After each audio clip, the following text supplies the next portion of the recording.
at the most critical moment, as 3i Atlas passed Earth at its closest point. Something unexpected appeared in the data. Not just one telescope saw it. Multiple independent systems did. Scientists began calling it a strange signal. But what that signal actually was, and what it truly meant, is where this story begins.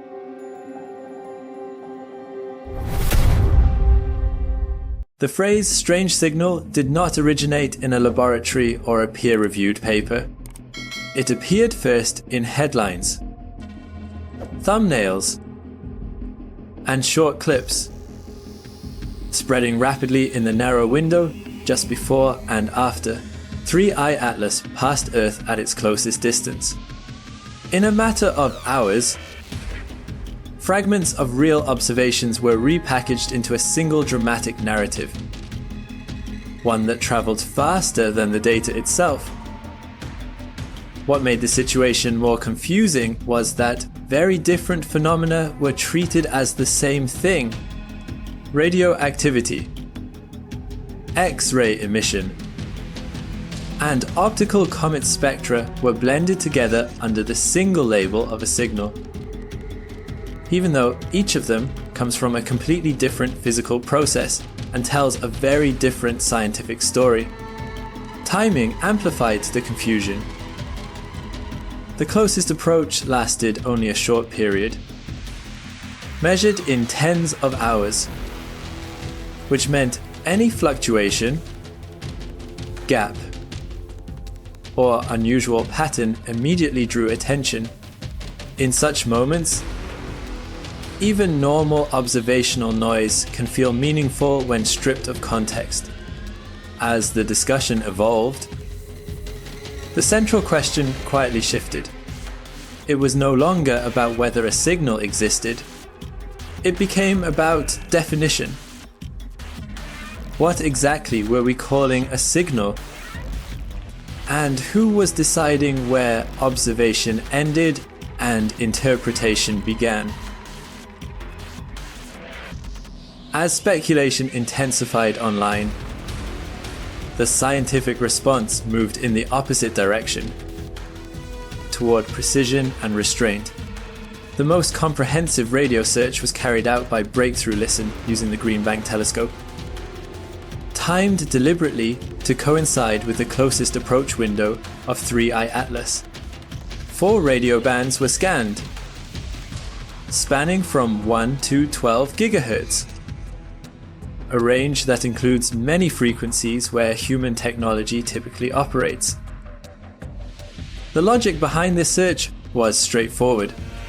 Narrowband radio signals are extremely rare in nature, but common in artificial transmitters.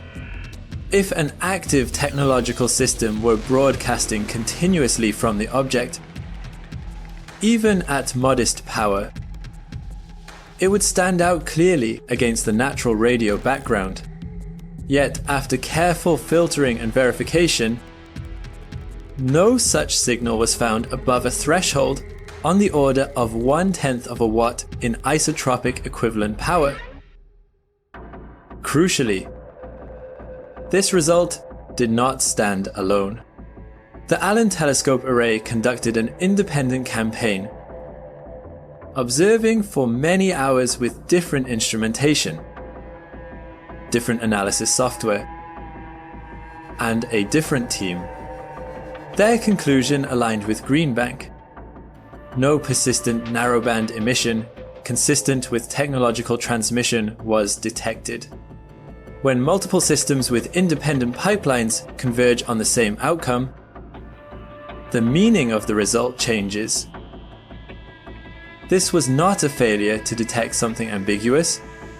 It was a quantitative statement about absence, defining what was not happening in the radio spectrum during that critical window. When several independent teams search the same sky and find nothing, does that silence weaken the result? Or does it make it stronger?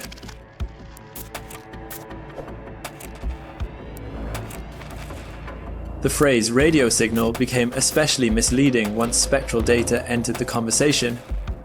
One of the most widely cited observations came from Meerkat, which detected emission associated with hydroxyl, a simple molecule formed when water is broken apart by ultraviolet radiation from the sun. This process is so common in cometary physics that hydroxyl has long been used as a proxy for tracking water activity in comets, even when water itself is difficult to observe directly. What made the signal appear unusual to non-specialists was not its origin, but its behavior over time. Hydroxyl lines can appear in absorption and later shift into emission depending on viewing geometry, solar illumination, and the relative motion between the object, the sun, and the observer, as 3-eye atlas moves through this changing geometry. The signal evolved exactly as cometary models predict. There was no modulation, no repetition pattern, and no structure that would suggest encoding or intentional transmission. The confusion arose because spectral context was stripped away. When a single curve is isolated from the physical mechanism that produces it, chemistry can easily be mistaken for communication. This is not a new problem. Throughout the history of astronomy, from early pulsars to cometary radio lines, natural processes have repeatedly masqueraded as something artificial until their physics was fully understood. The lesson here is subtle but critical. A signal does not become strange because it is unfamiliar to the public. It becomes strange only when it resists explanation within known physical frameworks. And in this case, the framework was already well established. So the real question is not why this hydroxyl signature appeared, but how often similar chemical fingerprints have been misunderstood simply because the story around them traveled faster than the science.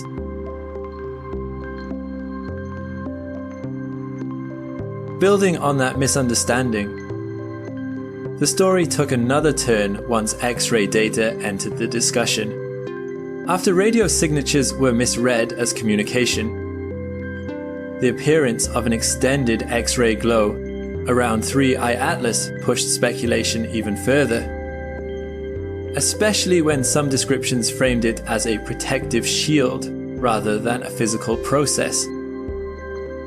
Observations from XMM Newton and X-RISM revealed a diffuse halo of X-ray emission stretching hundreds of thousands of miles around the object, large enough to feel deliberate if the mechanism behind it was not understood.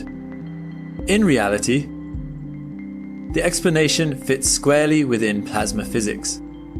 As the solar wind streams outward from the sun, it collides with neutral gas released from the cometary coma. During this interaction, highly charged ions capture electrons from the neutral atoms, a process known as charge exchange. And that exchange releases energy in the form of X-rays. This mechanism has been observed around many comets before and is well documented in heliophysics. What made it stand out in this case was not novelty, but clarity. Interstellar objects move through the solar wind with different velocities and compositions, which can make the resulting X-ray emission appear sharper or more extended than usual. Stripped of its physical context, this glow was reimagined as a barrier or a defensive feature, even though it required no structure, no control, and no intelligence to exist. It was simply plasma behaving exactly as decades of theory predict. The deeper issue is not that people noticed the X-rays, but that complexity itself became suspicious. When natural processes become difficult to visualize, they are often replaced with intention in the human imagination. So the real question this raises is not about 3i Atlas at all, but about us. When science becomes sufficiently complex, are we unconsciously tempted to assign intelligence where physics alone is already enough to explain what we see? With the radio signatures explained and the X-ray glow placed back into the realm of plasma physics, what remained was not a mystery signal, but a measurable absence. This is where the discussion quietly but fundamentally changes. The SETI observations did not claim that intelligence was impossible or absent. They made a far narrower and more precise statement. Within the frequencies examined and within the sensitivity limits of the instruments, there was no evidence of an active narrowband transmitter operating during the critical observation window. That distinction matters. Narrowband emissions are rare in nature and common in engineered systems, which is why they are such a powerful diagnostic tool. By not finding them, scientists were not dismissing possibility. They were closing a specific door. At the same time, the data leave many other doors open. Short-lived transmissions could have occurred outside the observation window. Signals could exist at frequencies beyond those scanned. An advanced technology might not use radio at all. None of these scenarios are ruled out, but none of them are supported either. What the data do accomplish is something far more subtle and far more rigorous. They define the boundaries of ignorance. For perhaps the first time in this story, silence itself becomes a quantified result rather than a narrative gap. It is not an empty void filled with speculation. It is a mapped region of parameter space where something did not happen. That nuance is often lost outside the scientific context, where absence is easily reinterpreted as avoidance. Yet, in research, stating where evidence is not found is as important as stating where it is. So when scientists say they searched carefully and detected nothing of a certain kind, why does that clarity so often get translated into suspicion instead of understanding?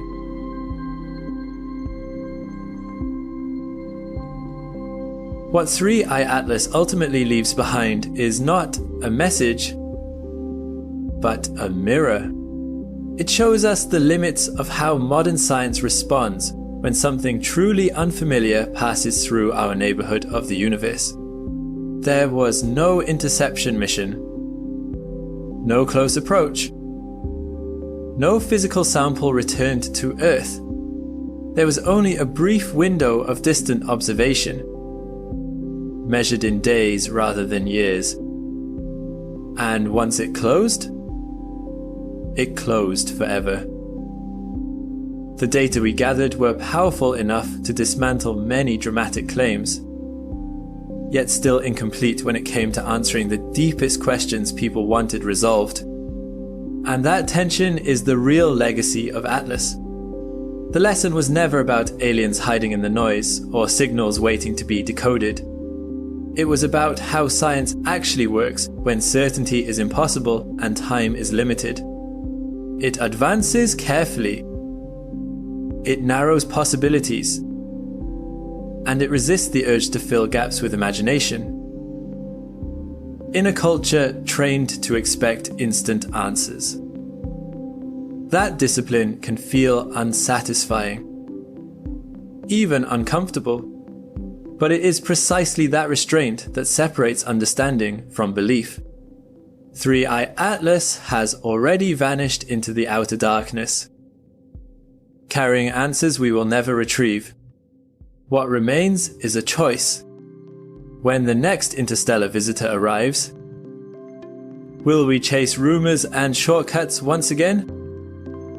Or will we be ready to listen patiently to what the data are really saying?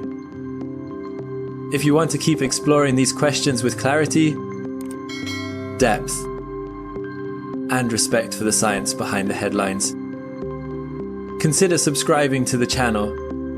Stay curious, stay critical, and stay with us for the next chapter waiting beyond the stars.